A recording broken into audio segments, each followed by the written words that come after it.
lots of conversations about these things in ways that are happening on universities, but I think this will be a new conversation, one which will engage the things that we face in the world. And to begin with, it will be Christopher Hitchens for 5 minutes.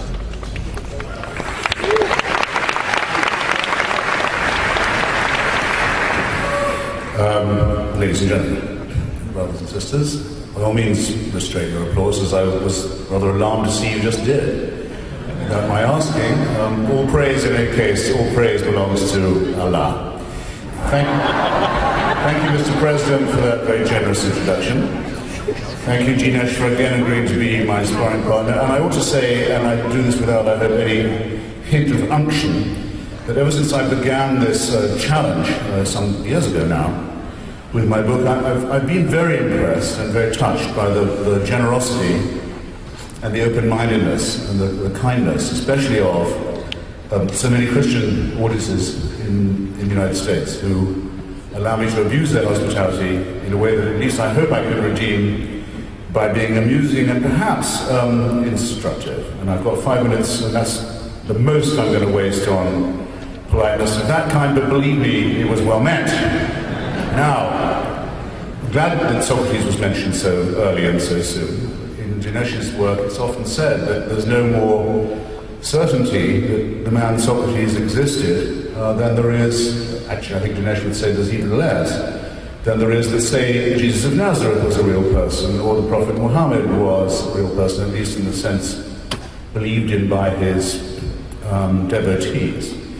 But you see, it doesn't matter to me to prove that Socrates existed. I don't need to prove that, because I don't believe that by studying his method that I can achieve bliss. I don't think it'll bring me happiness. I don't think it'll bring me salvation. I don't think I'll get eternal life from saying how amazing it is that such a person ever existed, because I personally don't think that these promises can be kept. And I also think that as gifts, they're not worth having. What I learned from the Socratic method is the only thing that really is worth having. And I say this to an audience of people undergoing, for the most part, their higher education. The most important thing of all, the ability to take the great risk, the most worthwhile risk of thinking for yourself and accepting all the consequences, however unpleasant some of them may be, of taking that chance.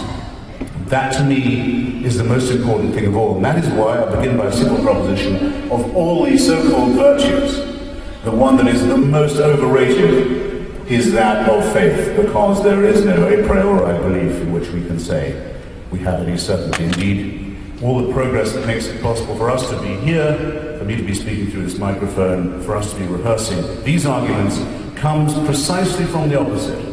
From the realization, as Socrates puts it, that everything must be doubted, if it was Socrates. If he did it, he didn't write anything, but he's well reported. And that the only test of an informed or educated person is how much that person understands how little they know. Let me warn you, those of you who are young, that this only gets worse, or I would say better, as your education improves and increases. You'll find out there are even more things you don't know about. You'll get an even better idea of how little you know, of how little you understand. You'll get, when you study galaxy formation, a subject we didn't even know about till recently, that nobody knows very much about it. Though we do know now about our primate and mammal nature, and what we have in common with other animals through the study of DNA that Francis Collins has done so much to advance, we still don't know enough about it to be any use to us. We can't use it as we once hoped we could, or not yet, for cures. We hope that'll happen, but we don't know how that'll happen yet. We know that the quantum, in some sense, exists. If you make predictions based on it, they'll be right to an amazing degree of exactitude, but nobody knows what the quantum really is or how it works.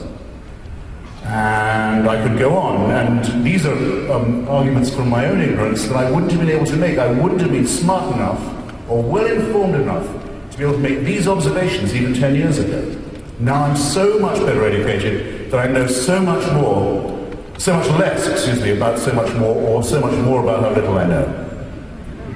And the one thing that's useless to me is faith. To say, but there is a human sacrifice that some people say took place of someone who might have been distantly related to a deity in Bronze Age Judea about 2,000 years ago. That means that I really don't have to worry about anything. I'll live forever, my sins are forgiven, I'm saved, and all moral and ethical questions are solved. Now, this is the one proposition that has no value morally, scientifically, ontologically, epistemologically, of any kind at all. It's the one assumption that you have to discard before you can go on. Because if you will believe that, you might as well believe, say, that an illiterate Arab merchant living in a cave and unable to read or write was nonetheless able to take dictation and put it down in the form of what's called a recitation, still, the Quran, in an infallible and unalterable form that is dangerous, in fact, to disagree with, and that contains all that any person needs by way of the law, ethics, morals, or interpretation. If you can believe one, you're perfectly entitled to believe the other, which is indeed a plagiarism of the first opinion. So, it is said, well, in answer to that, well, okay, we can't necessarily say it's true. We may not know that it's true. Actually, I can't see how a person of faith can make this concession, but some do. It may not be true, but at least it makes people behave better. The same, of course, could be said of a belief in Vishnu. It can't already be true. By that you mean I've got another 5 minutes. I mean I've got another minute. Or could it be said that by now anyone who hadn't got my point was never going to get it?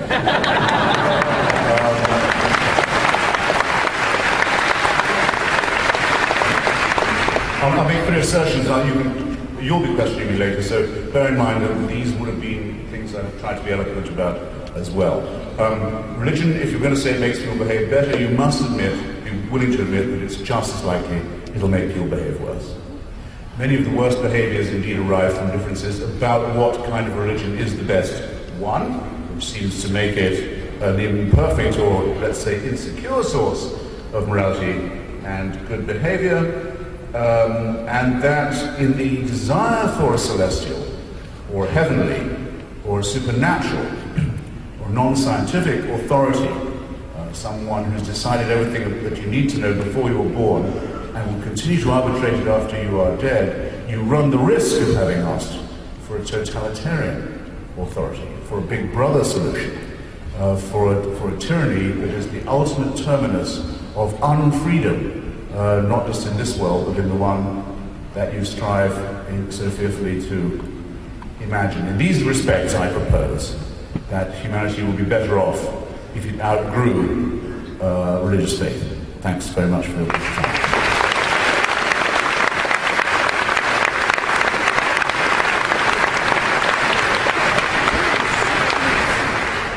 Thank you very much.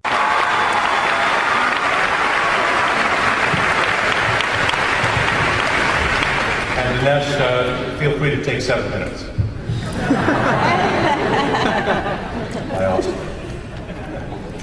I want to say how delighted and thrilled I'm here. Christopher Hitchens and I have debated a few times now, but never before such a large and enthusiastic crowd. So we are thrilled to be here in Orlando.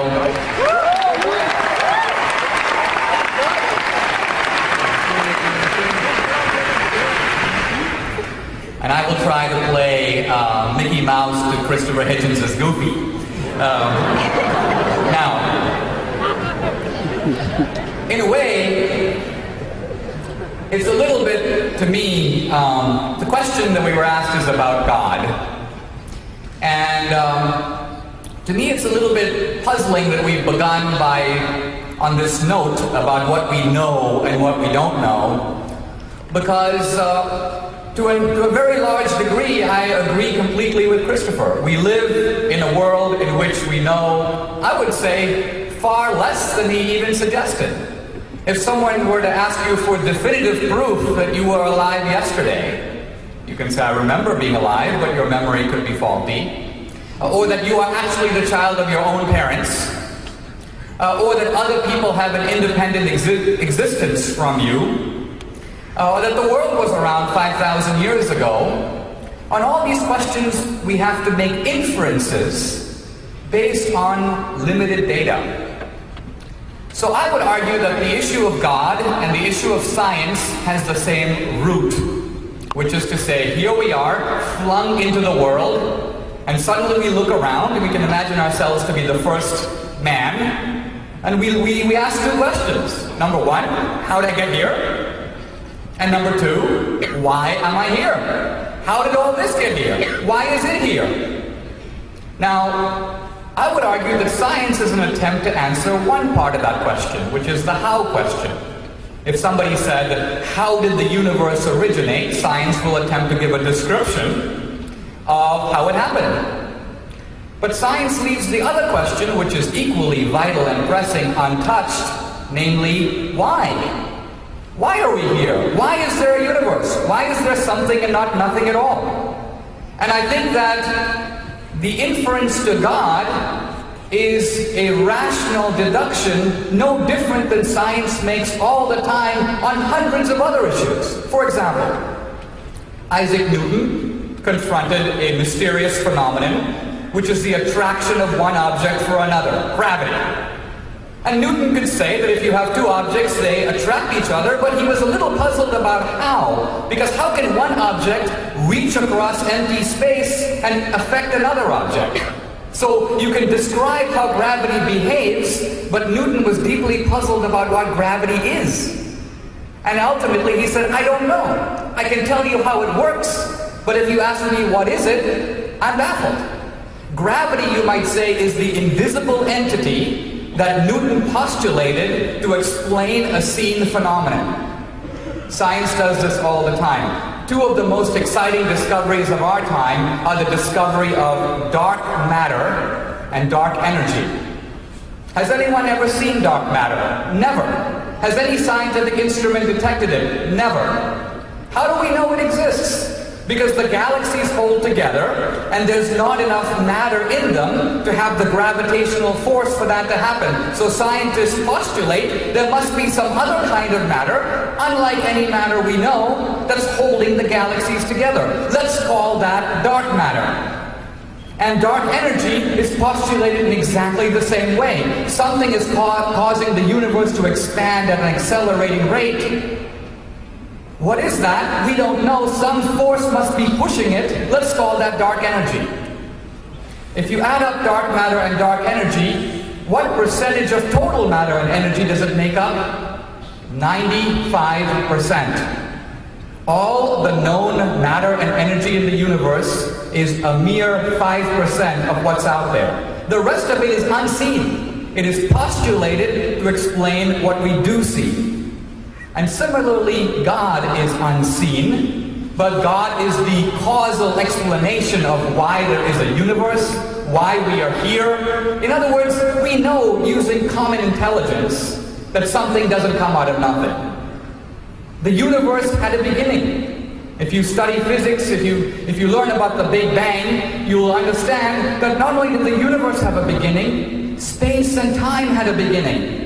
Space and time are properties of our universe. What does that mean? First there was nothing, and then we got a universe, and space and time to boot. Now interestingly, there was one group of people, and as far as I know only one, which is the ancient Hebrews, who said that. They said, first there was nothing, and then we got a universe. Now, the ancient Hebrews who said that didn't do a single scientific experiment. They basically said, God told me. And 2,000 years later, we discovered through science that they were basically right. So in other words, to me, God is the ultimate explanation. Science answers the question of how, but God answers the question of why. Thank you very much.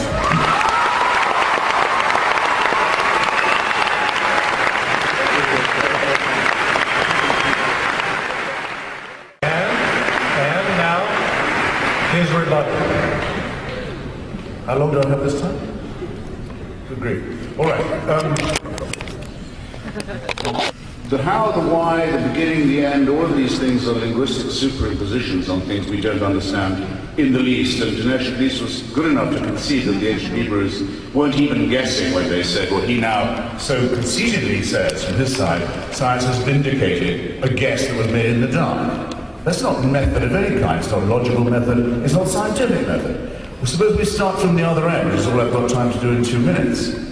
Why is there so much nothingness coming our way? Edwin Hubble was the first to notice not just that Newton's theory was wrong, that things are expanding away from each other at an extraordinary rate, the so-called red light shift, but that those Newtonians who agreed, all right, the universe is expanding and exploding away from itself so fast that soon we wouldn't be able to detect the Big Bang, were wrong in thinking that at least the rate of that expansion and explosion would be decreasing by now. It's not, it's increasing. It's flying apart at a fantastic rate. A gigantic amount of nothingness is coming towards us, as you can see it in the night sky, the Andromeda Galaxy, on direct collision course with our own, but probably that won't happen, you'll be relieved to hear, before our own sun swells up, destroys itself, and undergoes a heat death, which will mean that the oceans boil. And the people who watch that, or rather the organisms who watch that happening from Earth, won't be human, as has been pointed out by many scientists and astronomers. Our Earth probably has another equivalent of its existing time to go through, and the organisms that see that happen will be as different from us as we are from microbes. The belief in God has exactly no use, precisely zero explanatory value in considering these extraordinary matters and these grand questions, which, I repeat this, as those of you undergoing higher education, you have no right to close your minds to. If you say you already know, and you already know what the first cause or the last cause is, what are you doing with your education? Think about how much you have still to find out. Don't go with the ancient Hebrews.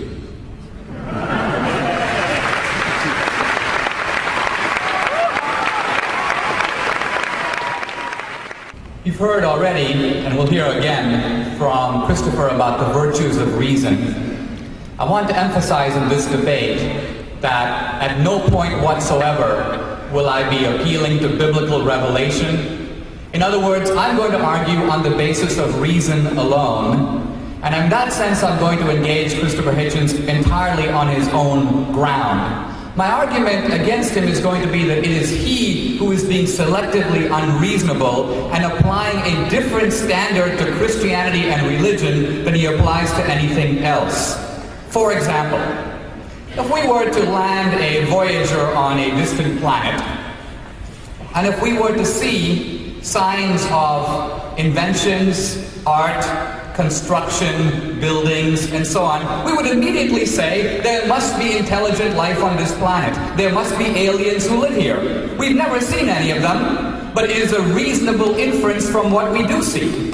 We see signs of intelligence, and we infer an intelligent designer, namely the aliens. Anybody who said out of hand, it's impossible that there are these intelligent creatures, they add nothing to the explanation, who created them? This would be idiocy. We may not know who created them, but they are an adequate explanation of the data in front of us, namely signs of intelligence produced by evidently intelligent creatures. Similarly, we have a universe that is brimming with intelligence. How do we know that? Because it takes the genius of an Einstein or a Newton to look at nature and excavate the intelligence out of nature, to discover in nature these highly complex laws. And so I say, if it is the job of science to excavate the intelligence out of nature, who put it in there? So to me, this is not some kind of hocus pocus, it is a reasonable inference from what we do see.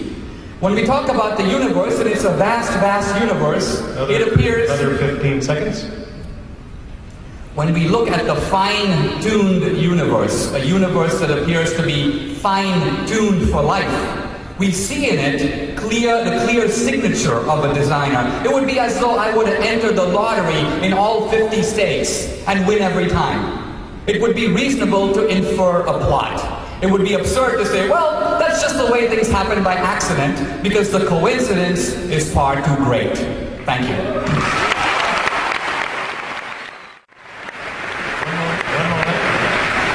The next round of questions is about what about Christianity? And I'm going to have Dinesh D'Souza begin, and then followed by Christopher Hitchens.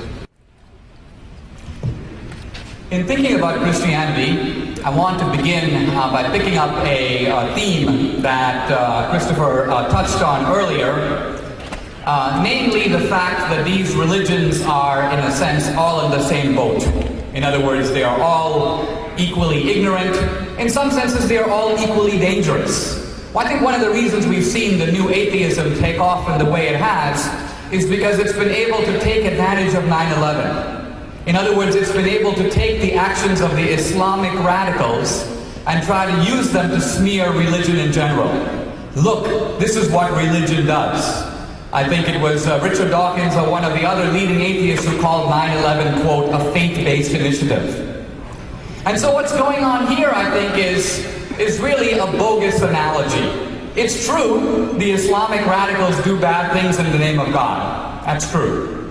But there is nothing equivalent in any other religion.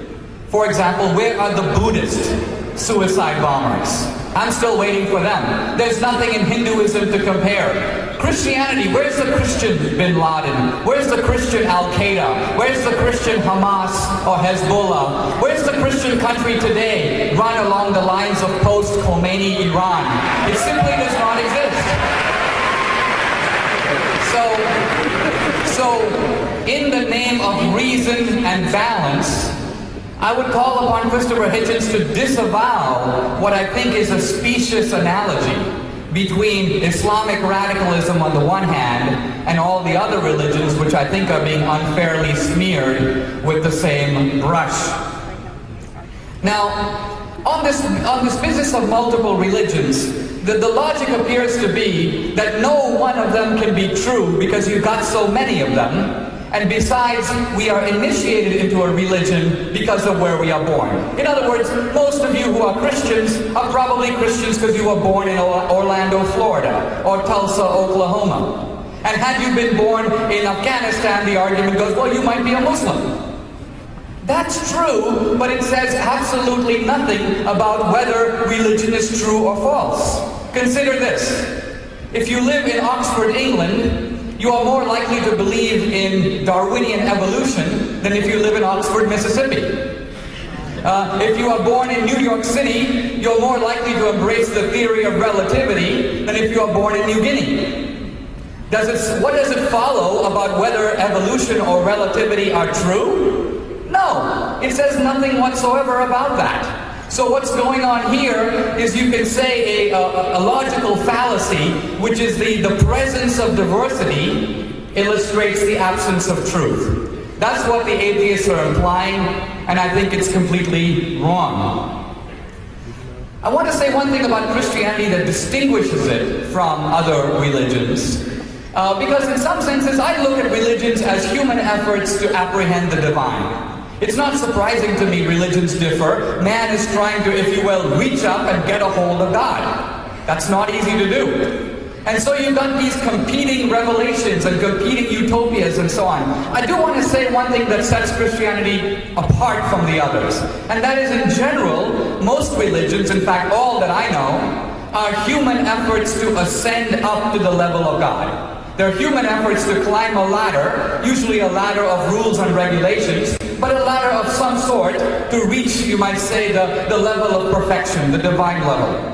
Christianity is unique in that it inverts the whole equation. It says basically that man can't get up there, it's too high. The only way for this to happen, if it's going to happen, is God has to descend or condescend to the human level. So Christianity is different in that it involves God becoming, and you might say, coming down to man's level, healing, if you will, the great breach between us and Him, whereas other religions think we can do it man's way. Thank you.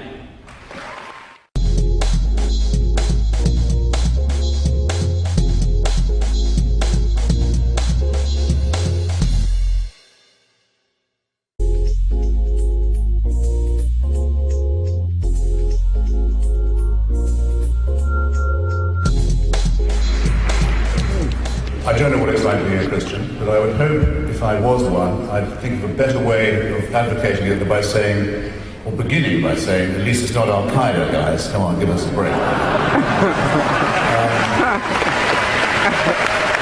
If we are going to argue at that level, I might add, Christianity has been found, or was found, directly compatible with membership in the German National Socialist Party. Every fascist party in Europe could be renamed. Take out the word fascism from European history, put in the words movement of the Catholic right wing. It's the same thing. You don't have to change a word. The birthday of Adolf Hitler was celebrated in the pulpit of every German church every year, every April, until the end of his disgusting regime. You want Buddhist suicide bombers? What about the kamikaze?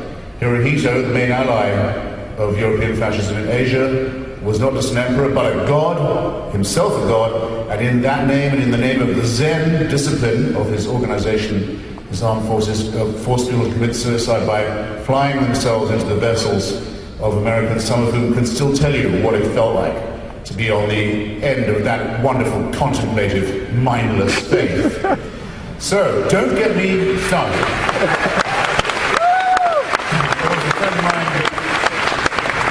Slightly affected friend of mine used to say, don't let me commence. Now, Christianity, let's take it at its own face value. Let's pretend we believe that someone was born of a virgin,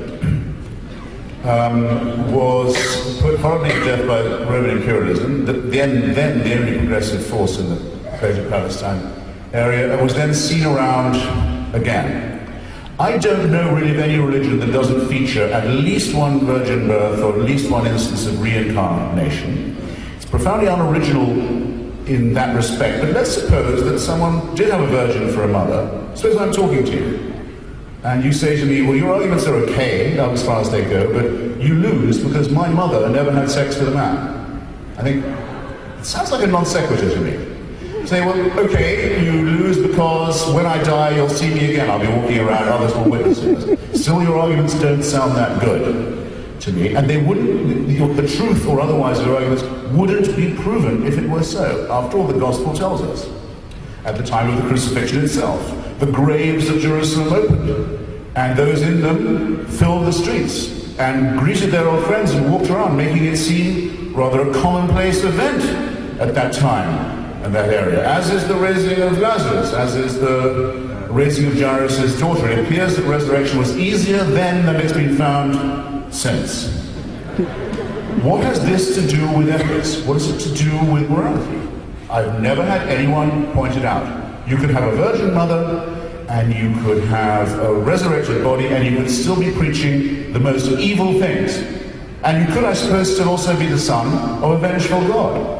But none of these things is even supposed to hang together, or has ever been alleged to do so. I'll mention a couple of things that have always struck me as somewhat discrepant. For example, what is the value of love? Another unquantifiable thing, by the way. Something even more unquantifiable than dark matter. Though we, at our peril, would say that because we can't measure or see it, it doesn't exist. Where would our lives be if we didn't believe in love? But what's the value of love if it's compulsory, ladies and gentlemen, brothers and sisters? What if you're told you must love somebody? What if you're told you're under orders to love someone who is also a father who won't die and will never get out of your way, an authority figure, who will not quit, who will be at your funeral and your children's funeral, and you must love him. You must love him because you must also fear him. Doesn't this rather degrade the value of love as we understand it ethically or morally? I would submit that it does. What is the value of being told you must love others as much as yourself? You must, on pain of being found a wretched sinner. It's the terrible thing about it, the cultish, sinister thing, it seems to me, is that it degrades again the idea of love, and it makes an impossible demand, because you may not do it. You can treat everyone with the respect you hope you would get yourself. That's the golden rule. To love another as much as you love yourself and those you love is impossible. So you will always be found wanting.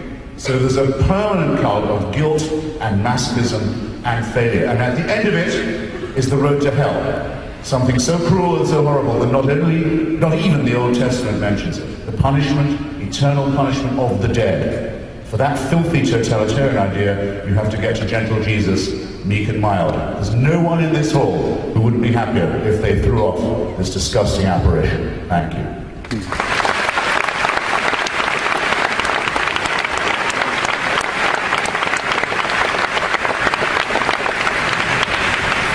And rebuttal. Well, Christopher Hitchens is certainly entitled to his opinions. Thank you. He's not entitled to his own facts. I think that what we have seen here is a real distortion of Christianity. For example, Christianity is not based on compulsion. All you have to do is read the story of the Garden of Eden. The basic idea is that you join voluntarily. In that sense, freedom is at the heart of Christianity. Not all religions, but Christianity.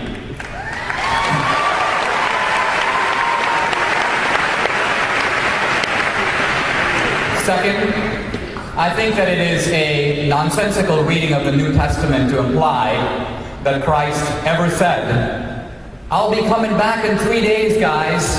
You're going to be seeing me again, and that's why I'm God."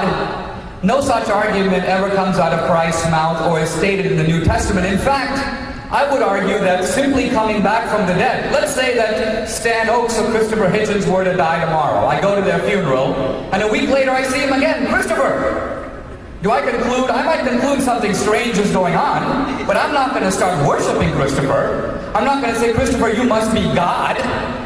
I would just assume that something very odd happened here. So what I'm getting at here is, in the name of reason, we're seeing an effort to read an ancient text that if you read any other text that way, your teacher would give you a D on the exam. At least we should read fairly what Christianity aspires to say. We can disagree with it, but to caricature it and say it's a religion of involuntary acceptance and that Christ was making claims he never made. Now look, I want to make one other point about all this. The Japanese kamikaze bombers were not doing this out of Buddhism. According to Christopher, the emperor was a god. Buddhism posits a god. Therefore, the emperor must have been a Buddhist god. Sorry to correct you, but Buddhism does not posit a god. And the emperor was claiming divinity in a very different sense than Buddhism ever alleges. And the motives of the kamikaze bombers were not religious, just as the motives of the Tamil tigers in Sri Lanka are not religious. There have been lots of suicide bombers through history motivated by other factors. And so what we're getting here is an effort to apply a Procrustean bed in which everybody's diverse motives. The Hindus and Muslims are fighting over Kashmir, but no, they must be really fighting over religion. The Israelis and Palestinians are fighting over land, but let's blame it on their gods all the same. What I'm guessing here is a historical distortion, an effort to put it all on the blame of religion, and that, I think, is not just a distortion of religion, it's a distortion of history.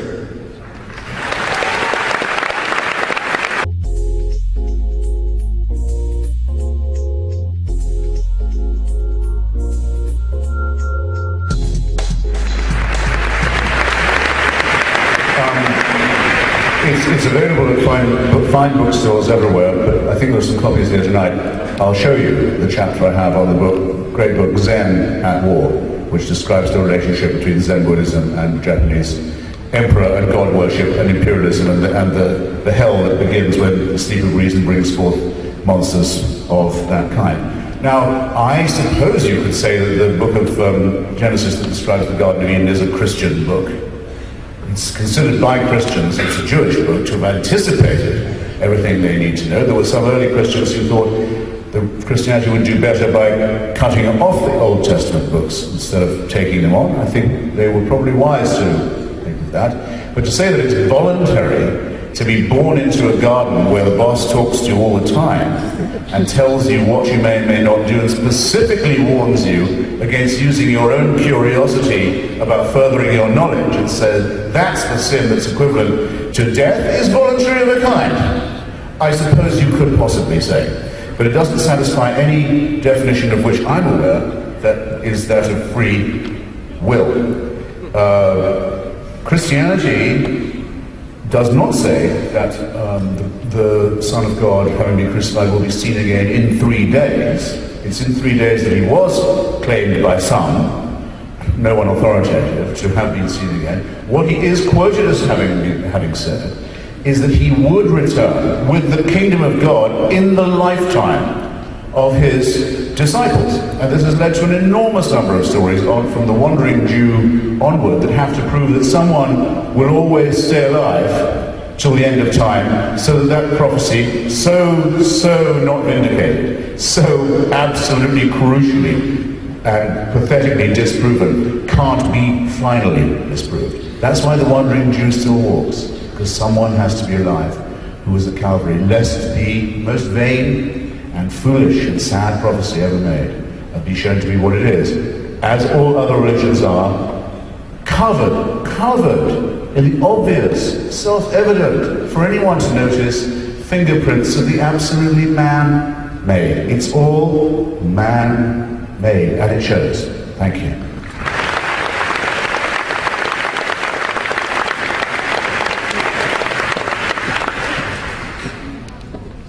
And now we have the third question, which is, what about science and reason? Oh dear, well, not ready. And I don't know much about science, and I hope that my reason is innate, but I'll say this much. It isn't as some people maintain, or as some of us, the new atheists, who, by the way, I heard described as, what was it? The old ones were dead and irrelevant as compared to me. I mean, I'm a lot nearer to being dead than I was when I wrote my book. But I hope no nearer to being irrelevant. The two things, let's hope, are not the same. It's said of us and of our distinguished atheist predecessors that we think that science and reason are not compatible with religion. That's not really true. I mean, to put it negatively, Isaac Newton, who was in his time the greatest ever scientist, believed that if you're a Roman Catholic, you're a supporter of the Antichrist. If you believed in the doctrine of the Trinity, you were a votary of the devil.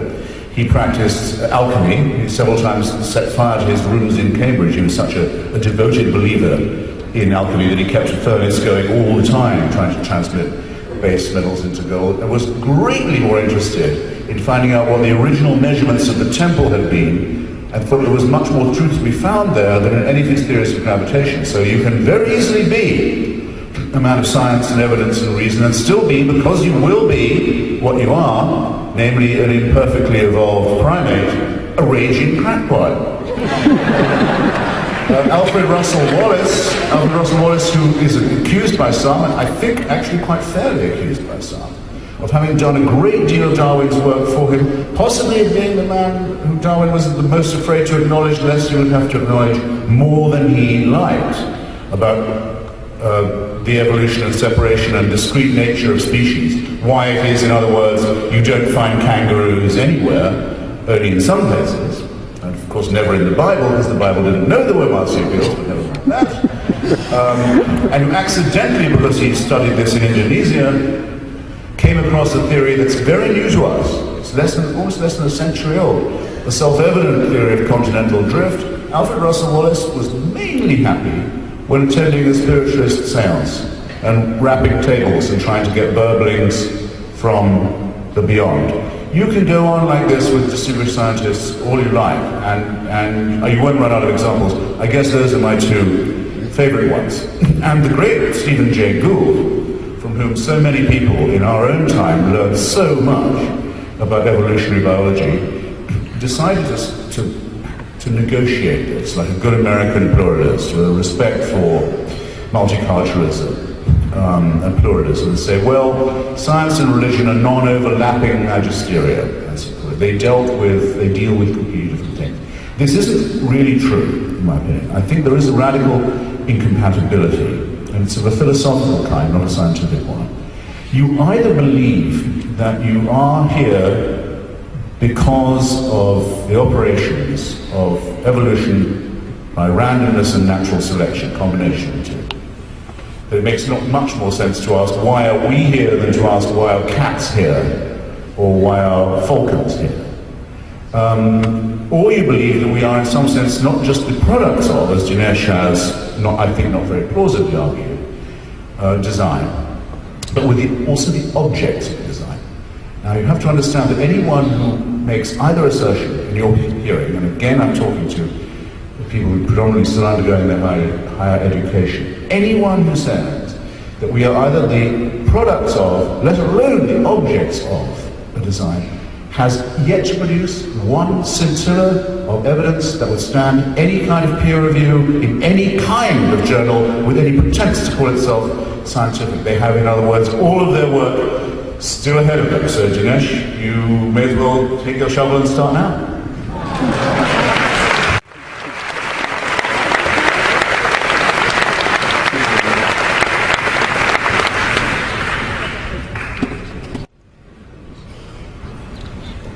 I think if you are trying to address the issue of design, there is a foolish way to go about it that becomes a kind of straw man for atheist rebuttal. To see what I'm getting at, it would be a little bit like this. If you were trying to figure out who wrote Hamlet, I would make an argument from design and say, look, Hamlet has a plot. It's got a narrative, it's got complexity, it shows all the signatures of design. I may not know who wrote it, but someone wrote it. Christopher Hitchens says, no, we don't need to infer a designer, even though we have a plot. In fact, let's do like Hamlet, let's look around the castle in Denmark. In fact, let's search all of Denmark and say, wait a minute, we don't see William Shakespeare. Therefore, he must not exist. All we see is the characters in the play. Well, the point is, God is a cause of the universe in the same way that the author is the cause of a book. You can infer the existence of the author from the plot and complexity of the book, but you're not going to find the author in the book unless he chooses to write himself into the plot. So what I'm getting at here is design can be inferred at two different levels. Now, let me say a little bit of a word about science and take a different tack here, because very often when we talk about science, Christians get attacked for making the argument that is called the God of the gaps. In other words, you find things that are unexplained. The original cell and its complexity, consciousness, morality. And in a sense, the atheist goes, well, you find something that science hasn't explained, a gap, and you attribute that to God. And for the atheist, the gap is a kind of a little nuisance. In other words, science is going to come along around the corner and fill this gap, and pretty soon we won't have to worry about it anymore. I want to try to show you why this is a very, not anti-religious, very unscientific way to think. In the time of the Ptolemaic universe, you had a lot of gaps. Ptolemy's theory couldn't account for the motions of the planets. And so there were efforts to fill these gaps by making up epicycles. But it took the genius of Copernicus and later Galileo to see, wait a minute, this isn't some irritating gap, some little lacuna of knowledge. No, the whole idea is wrong. We have to change the underlying assumption and we get a deeper comprehension of reality. Similarly, in the Newtonian universe, which had been verified through the entire Industrial Revolution, it predicted a lot of things with great accuracy. There was a small gap. The planet Mercury in its orbit deviated by a very tiny percentage from what Newton predicted. A gap. And a lot of, you might say, atheists of that time went, well, this is nothing. This is minor. A tiny gap. In other words, we're going to be figuring it out with conventional science in no time. It took the genius of an Einstein to see, wait a minute, no, that so-called gap is a clue that something is wrong with the entire Newtonian understanding of space and time. A complete reformulation is required in order to get a deeper understanding of reality. So what I'm trying to get here is a lot of our atheists who claim the mantle of science are actually, you might say, pilgrim scientists. They're not themselves scientists, but they borrow the authority of science to use it as a battering ram against religion. In fact, their own attitude is deeply unscientific and in some senses deeply irrational. Thank you.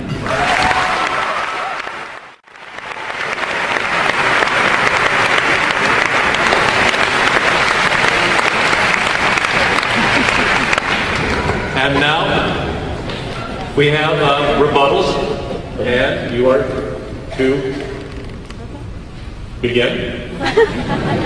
Well, about, Please. okay. How long is it? Can it be as long as Dinesh? You lie. No. I have a snarl better than that. Okay, well here's one thing I do know a bit about, which is textual criticism. That's how I know, for example, and could as near as I could satisfy anyone say that the Quran was not dictated by God, but was thrown together by primates. And the same would be true, as is now conceded by almost all schools of Christianity, about both the Old and the New Testaments. When it comes to Hamlet, I can not prove, I don't have to prove it was written by somebody, as Dinesh weirdly suggests. I might make a puzzle out of that, but here's how I would proceed. I would say, well, if it's written by someone born in Stratford-on-Avon, who died on the 23rd of February 1616, I know this much. He'd have had to know about a certain episode in Danish history that happened not before that date, not after that date. Otherwise it wouldn't work. The same would be true of the stories of Macbeth and many others. Now, I've done that. I also that he understood English really quite well, and probably have had at least some knowledge of Latin and Greek. But I couldn't with certainty go any further than that. And if I met someone who said, well, I think it's the Earl of Oxford, because the Earl of Oxford spent so much time in Italy, seems to have understood the Renaissance there, seems to have been to Verona, to Venice, to Florence, seems to have understood just a little bit more than Petrarch. I could only say, well, it's true that we don't have any evidence Shakespeare went to Italy, but we do have a lot of evidence that the Earl of Oxford died before that date, and that therefore he can't have written Othello. It's a matter of not what you think, ladies and gentlemen, but it's very much a matter of how you think. And inadvertently, at any rate, in my time's running up, I would say that Dinesh has underlined and illustrated that distinction very deftly at his own expense. Thank you.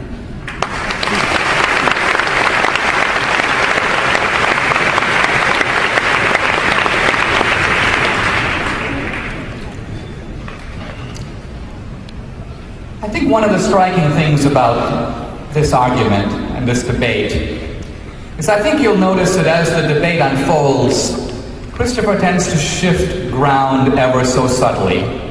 So, for example, I was arguing... I have to keep up. Oh, sorry. I was arguing that if you're faced with a complex play, like Hamlet, it is reasonable to posit a playwright. The play didn't write itself. Monkeys banging on typewriters didn't produce this. Somebody intelligent wrote it. Now, notice I didn't say who. You would have to correctly infer the qualities of the writer from the play itself. So Christopher shifts ground, unable to contest that. He says, well, now let's debate who was the writer.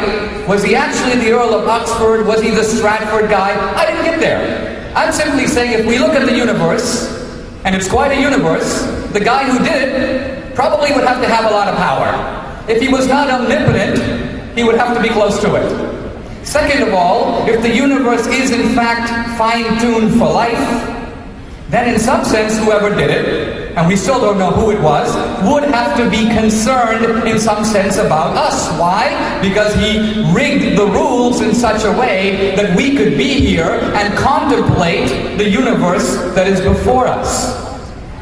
When you come to the historicity of Christ, which Christopher has alluded to a few times, I don't think you would find 2% of living historians of the period who would deny that Jesus Christ existed. Christopher has gotten I don't know who he's been reading, but he's got this sort of crackpot idea that in a sense, this is all guesswork and made up, when the truth of it is you may debate the miracles or the resurrection, but here you have an event that is as well attested as just about any event in the ancient world. How do we know Caesar crossed the Rubicon? How do we know Alexander the Great won the Battle of Gaugamela? How do we know that Socrates walked the streets of Athens the level of testimony using a uniform historical standard.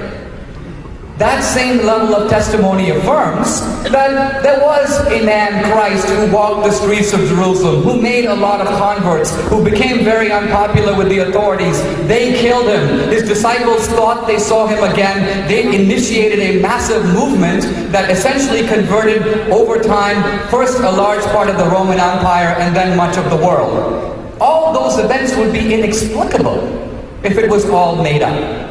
It makes no historical sense at all. And if you applied this kind of logic to any other historical event, Socrates didn't exist because the two people who wrote about him, Plato and Xenophon, were disciples. They liked his work, so they made the whole thing up.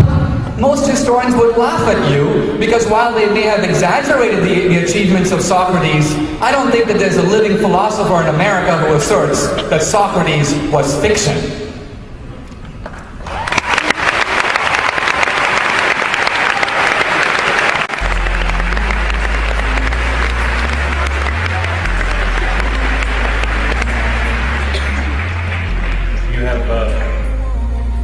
Well, what I would like to do is move to the opportunity to ask each other one question. And I want you to take 30 seconds to think about it. You have 30 seconds to contemplate what question you're going to ask the other. You have 30 seconds to contemplate what question you're going to ask the other person. And is it acceptable you begin? Sure. All right. But can I ask that someone, when we move to public questions, asks me what I think about what Dinesh just said? Did I get that? Okay. Thank you.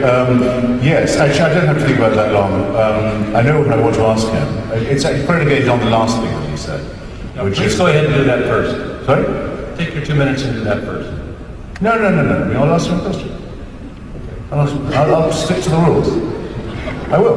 But I'll just clear my throat by saying, well,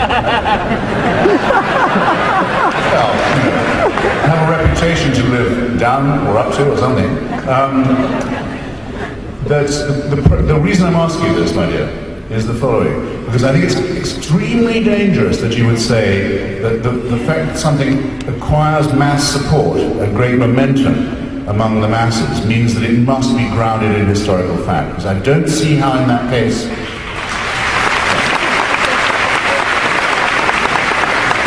there are enough people undergoing higher education here to make it unnecessary for you to finish the thought. So what I want to ask you is this. You know my view, which is not only that religion is false as a philosophical proposition and very dubious as a historical one and void as a moral and ethical one, would you rather I stayed the way I was or that I became a person of faith and declared that I believed in the return of the 12th Shia Imam? Would you rather, in other words, I was an atheist or some other kind of believer, non-Christian? And do, but by all means, feel free to give your reasons. Yes, I'll answer your question. I want to address the point you started out with, and that is, in history, you do have to explain the facts on the ground. So, consider Islam. That's a very good analogy for us to test our thesis. If somebody were to say that the revelations of Allah are fictional, fine. But if somebody were to tell me that the Prophet Muhammad never existed, and the four original caliphs, Omar, Uthman, Ali, were all made up, none of them existed, then historically we're faced with a great puzzle. Something happened in the 7th century, what the Muslims call the miracle in the desert, but the truth of it is, where there were just Bedouins before, something got started that became very powerful, penetrated into North Africa, India, took over Italy, parts of Spain, and ruled it for 700 years. The historian has to explain these facts. So which makes more sense? That there was a prophet, and there were caliphs who followed him, just as the tradition says, and as Islamic historians have recorded over the centuries. Are they all lying? Similarly with Christianity, something happened. A lot of people were killed by the Romans because they professed their belief in Jesus. If they made it up, all they have to say is, gee guys, we were just kidding. It worked for a while. What group of people, not one or two, but by the hundreds, would go to their deaths for something that they knew to be a fiction? See, historically,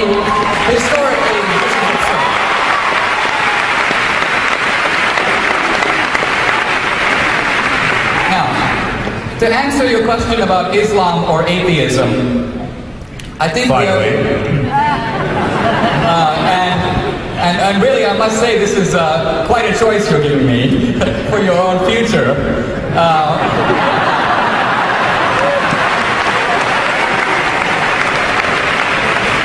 Let me say that I feel a lot safer debating you as an atheist. So,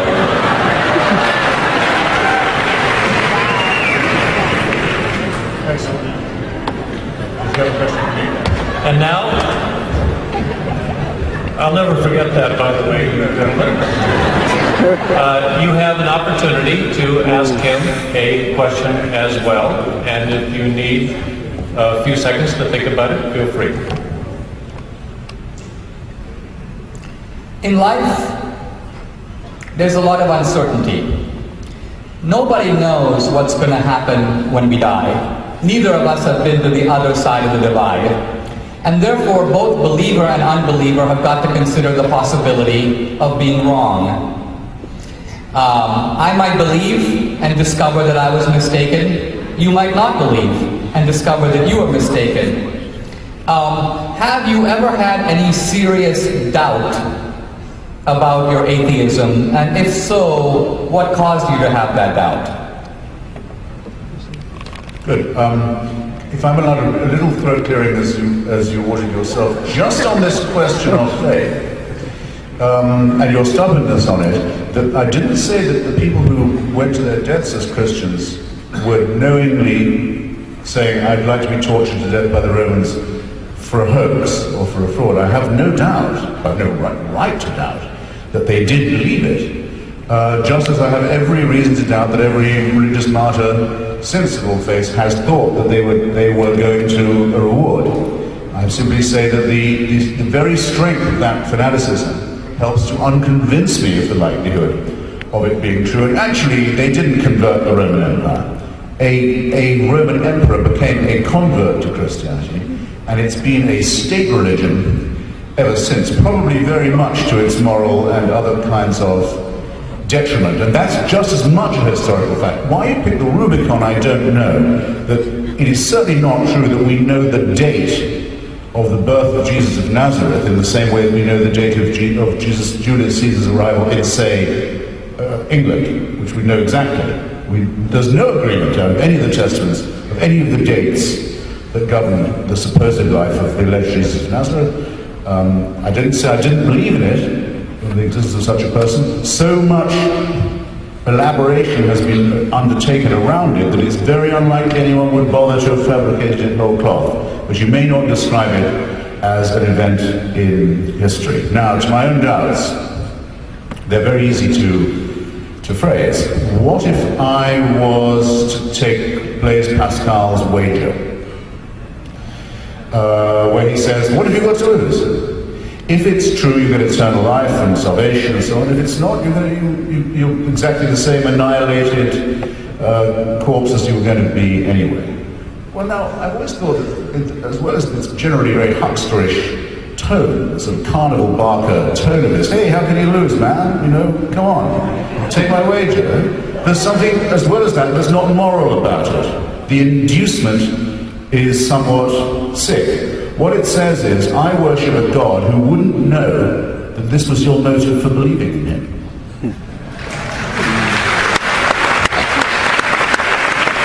My deity would rather take someone who says, hey, sounds like a no-lose wager to me.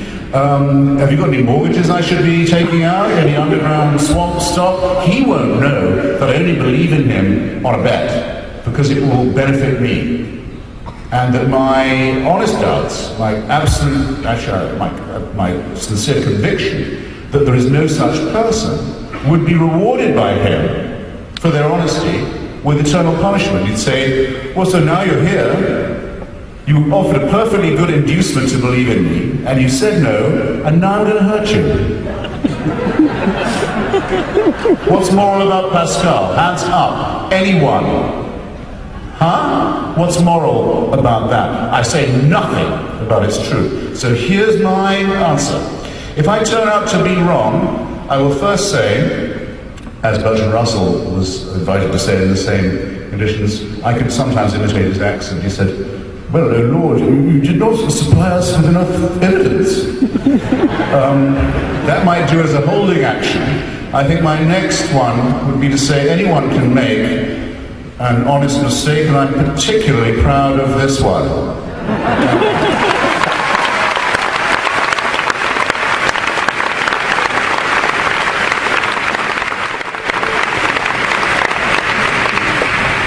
Well, you can see why people enjoy coming to events where they appear. I find it to be one of the most interesting conversation that they have when they're in debate, and when they are thinking about what they put forward. You can actually take a look at their books as well. And let's remember, as you think about it, don't forget to take a look at God is Not Great, How Religion Poisons Everything, and Dinesh D'Souza's book, What's So Great About Christianity. Now, as we go forward, we're going to open it up for questions, and I was able to secure some questions from a number of people who are here this evening. And so I thank you for doing the work of taking the time to submit these questions. And I'm going to direct them to individuals, and then you have 2 minutes for a response.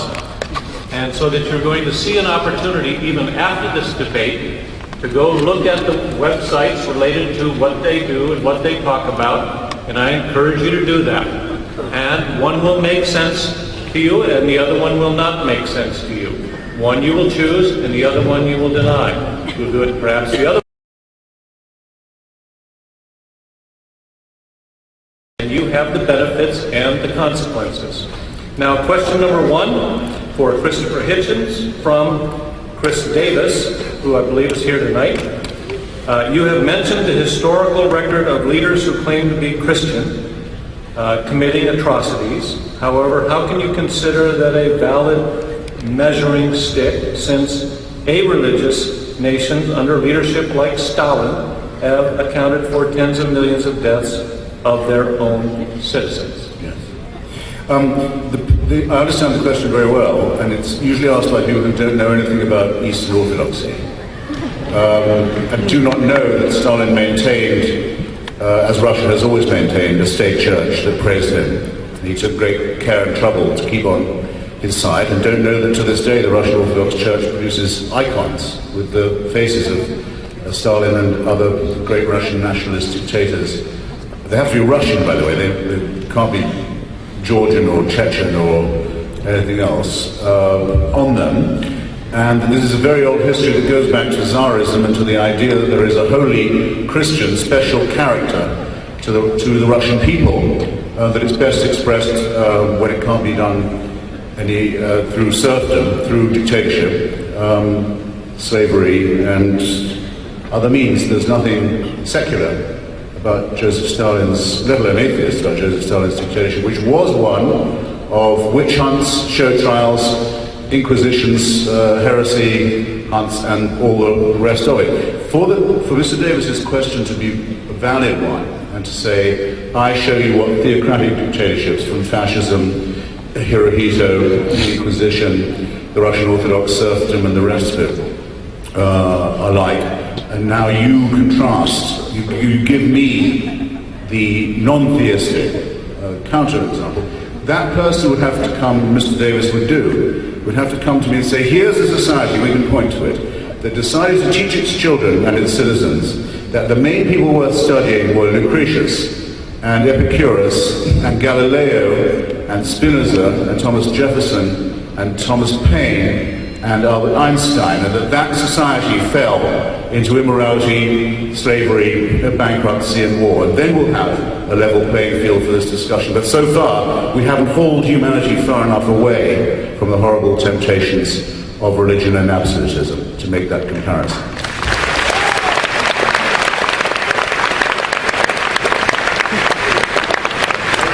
Question two. Stan, on the questions two, is there any rebuttal or none at all? I hadn't really thought about that. You have 1 minute. Fine by me. Okay with you? Absolutely. We'll do the, Hang on a second. how about the 2 minute answer? This is now a very novel debate. We now have a rebuttal on the simple question, please. My rebuttal is just an appeal to applying a fair standard. If you're going to hold the Muslims responsible for bin Laden, if you're going to hold the Christians responsible for the Crusades and the Inquisition, why? Because Torquemada professed to be a Christian and carried out things in the name of Christianity. If Christians bear some blame for that, it seems only fair that regimes that do terrible things in the name of atheism, in the name, in other words, of creating a new man and a new utopia, divorced from the shackles of traditional religion, be held accountable for those things. Stalin saw himself as an atheist, as did a whole line of Soviet dictators, beginning with Lenin. And so to then say, well, gee, but you know, the czars had their own secret police and there happened to be an Orthodox church. Stalin really got the idea from those guys. And by the way, Mao was born a Buddhist, even though he renounced all that and embraced communism and atheist ideology and killed tens of millions of people in the name of this atheist ideology. No, we still get to blame the Buddhists because they were really behind it. What kind of argument is this? If you're going to hold Christians responsible for the crimes of Christianity, let's hold atheists responsible for the crimes of atheism.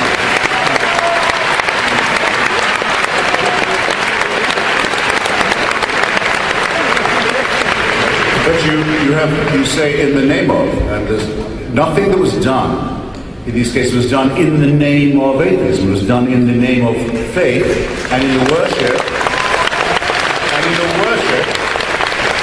and absolute trust in someone who is in one case a seminarian and in the other case, as you say, a Buddhist. You have to compare like with like. Show me a secular regime that admires the philosophy and ideas I've been putting forward this evening that degenerated for that reason. I'll show it to you. Otherwise, you have to accept everything, which you hadn't, by the way, up till now. You had not accepted what I'd said about the faith-based and nature of, and the alliance with Orthodox and official Christianity of fascism and National Socialism. And since you didn't decide to take that on before, I think you must agree you have to take it on now. If you look at three, let's take three regimes. Pol Pot in Indochina, Mao in China, and Stalin in Russia. Now, the ones I wasn't asking you about. The ones that you've already spoken about. No, because you asked me to demonstrate that they actually were acting based on atheism. You're acting as though they were tyrants who happened to be atheists. I'm going to show you that their actions were based on an atheist ideology. In other words, these were professedly Marxist regimes. All you have to do is crack open the collected works of Marx to see that religion is a kind of drug that blinds you from social injustice. Marx says, in a sense, that the communist revolution can't come until religion is gotten rid of.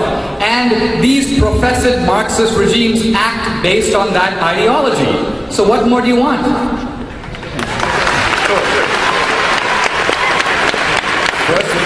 You have one more opportunity. And we're going to get into a new kind of debate. We've got the new atheism. New debate. All right, please. It's amazing the things that people believe people said, like Dr. Johnson never quite said, depend upon it, sir, man when a man knows he's to be hanged, and so forth. Here's what Karl Marx says about religion. Anyone can look it up. It's in the introduction to his critique of Hegel's philosophy of right. He says, religion is the heart of the heartless world. It is the sigh of the oppressed creature. It is the spirit of the spiritless situation. It can be even compared to an opiate for the people.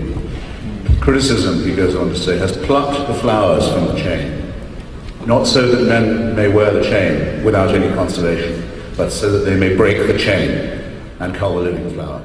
That is as different from the idea that he said religion was a drug as it's possible to get in any statement, philosophical or rhetorical. I'm one of the very few people to have been to North Korea. Undoubtedly the most pitiless version of Stalinism, Stone Age, stone-faced Stalinism ever to have come onto our planet.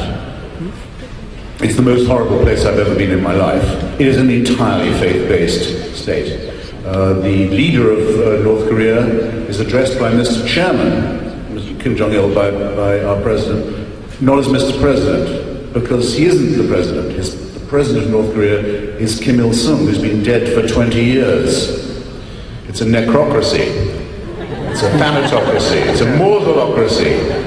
And you'll notice it's a father dead and a son who rules in his place. It's one short of a trinity. Everyone, every day, worships the divinity of this dynasty. It is a completely faith-based system. There isn't a word of Marx available in any of its bookstores, or of Lenin, or anyone else. It is another Asian theocracy. And if you claim that it was socialist, you would be accepting it at its own best claim, instead of condemning it for what it is. A hateful tyranny based on slavery and on the undying worship of a worthless figure. Thank you. Very good. Thank you.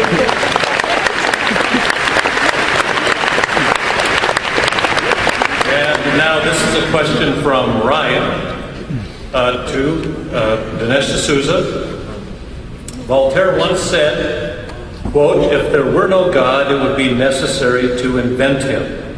Doesn't the notion that belief in God developed over time to reduce fear of the unknown provide a simple psychological explanation of God's existence that is much more likely than what you suggest? The explanation of religion that attributes it to fear of the unknown would, or alternatively, another explanation equally powerful and often argued, this was Sigmund Freud rather than Voltaire, wish fulfillment. We don't understand the world, we wish there was a better world, we wish we could live beyond death, so we make up religion. The question you have to ask is whether the religions that are said to be made up satisfy this human problem. For example, let's take for a moment the idea of wish fulfillment. I would like to believe that there's a place where you live forever, there's no suffering, there's no death.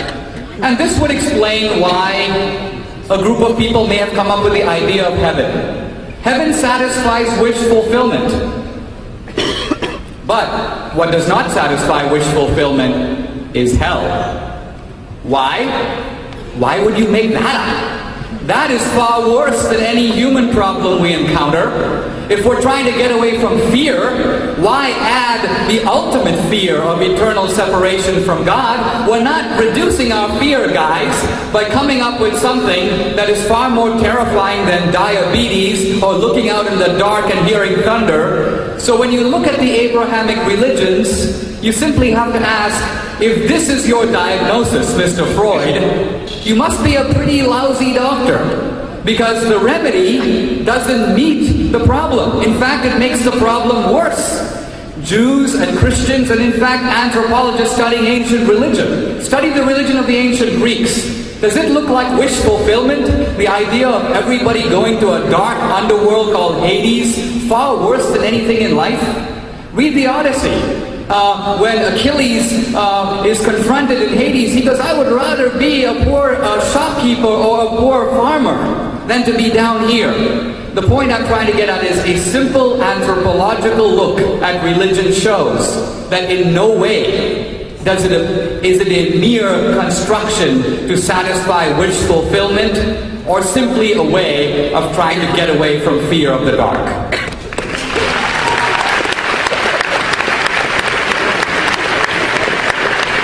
No, well, I'd like, if I may, just to say, I'm sure I'm preempting someone's question. I just quickly want to say, one of the reasons that it's a pleasure to do this is that it was in front of a debate sponsored by the King's College in New York, where I first heard Dinesh make this point and realized that it was a highly brilliant riposte to what I would call vulgar Freudianism.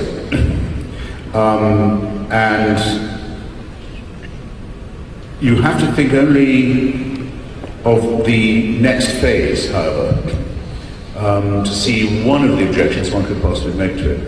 In other words, what we wish, when we say wish thinking, or wish, we think about a child, we think about praying for a pony, or for a secret friend, or something of this kind. But remember, not all of our wishes are innocent, or nice, or happy, or beneficial. Indeed, what Freud helps us to understand is that even among children, some of the things that are desired are unpleasant.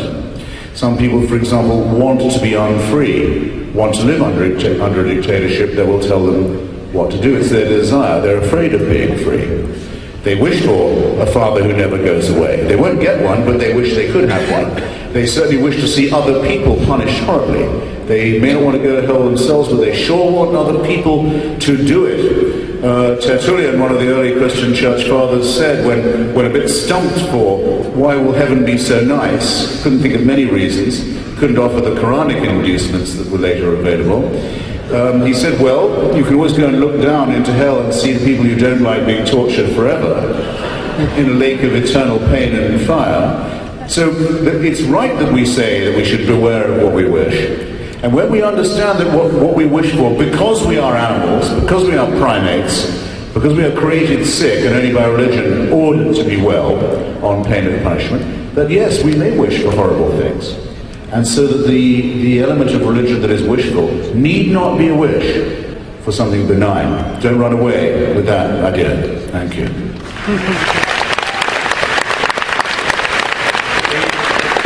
We have time for a couple more questions. This question is from Beer Butt Chicken. That was the email address. Are you here? Raise your hand so that we can all... Beer Butt Chicken, this is to Dinesh. Why won't God, Allah, Buddha, Energy, Universe, or whatever it is called, won't heal amputees when there are so many claims of miraculous healings all over the world? Why aren't the amputees getting their limbs grown back out? For you, Dinesh.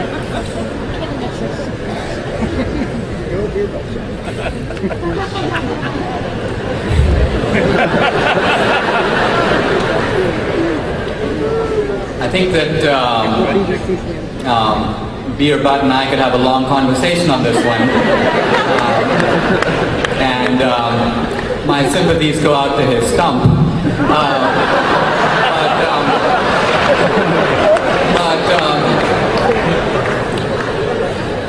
His question actually is embarrassingly easy one, and I think he's giving undue privilege to the amputees, because amputees, after all, have life. If I'm missing an arm, I still got the rest of me. There are lots of people who die at a very young age. You have children who have cancer, for example. And so the amputee is chosen as a kind of colorful analogy.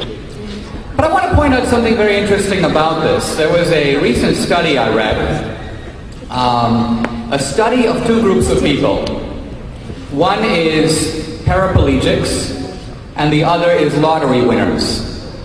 In other words, people whose lot in life is dramatically improved. I won the lottery, yay! And people who plunged into a desperate situation. I was walking around normally, and then I lost my legs in an accident. And the interesting fact of the study was, it was studying what is sometimes called the hedonic calculus, the level of happiness. And the authors say that when you win the lottery, your immediate reaction is complete elation. You're super excited. I won the lottery.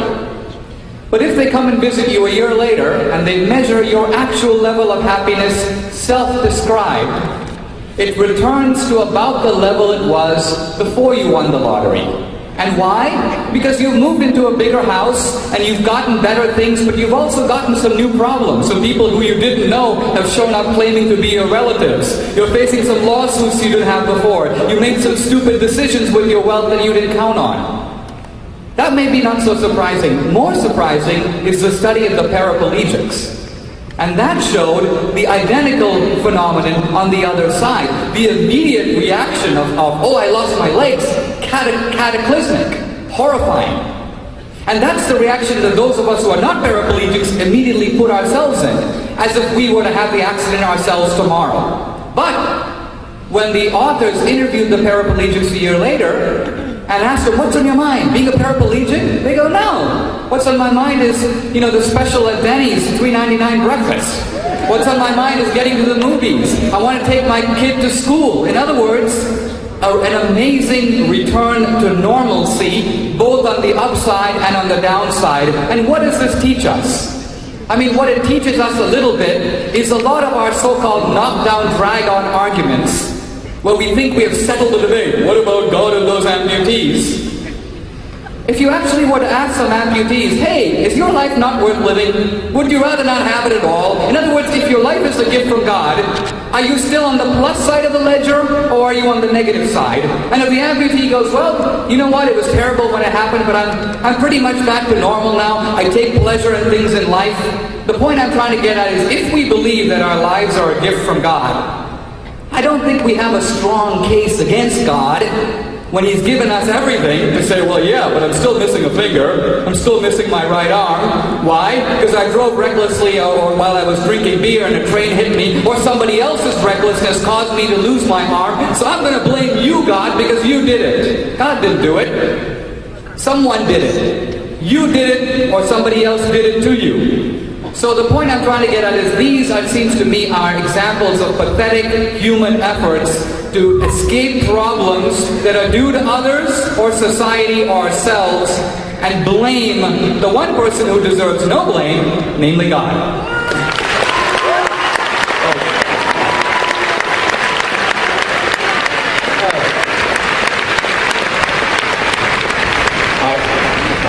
I'm sorry, I just have to do this. First, I have to say it's terrible there are people who clap absolutely anything. Second is that Dinesh, it's maybe not his fault. Didn't understand the question that I'm sure the beer butt artist.